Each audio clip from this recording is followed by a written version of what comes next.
Le paradoxe haïtien, femmes et politique, par Nirva Florence Bruno, analyste politique et écrivaine. En Haïti, il existe un paradoxe profondément enraciné.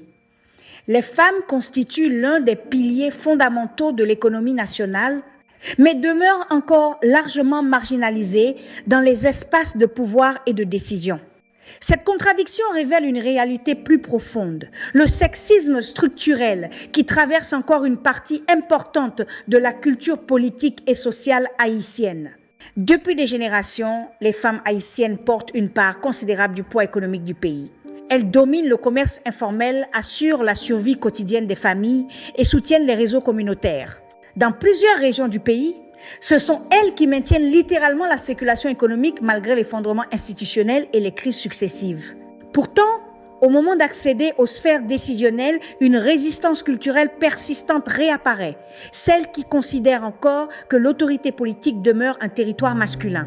Autrement dit, la femme est souvent jugée suffisamment capable pour soutenir l'économie, mais pas suffisamment légitime pour exercer pleinement le pouvoir.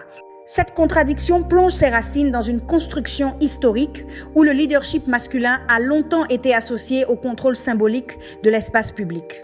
Ce malaise explique pourquoi certaines femmes en politique sont confrontées à des attaques davantage centrées sur leur sexe ou leur vie privée que sur leurs compétences réelles.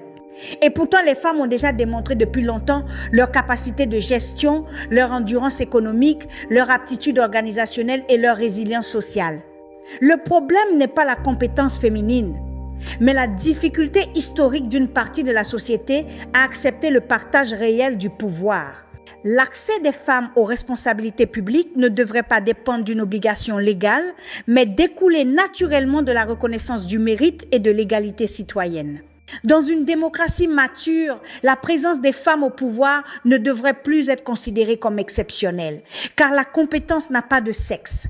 Le véritable enjeu pour Haïti est de savoir combien de temps encore la société acceptera de limiter son propre potentiel national au nom de vieux réflexes culturels.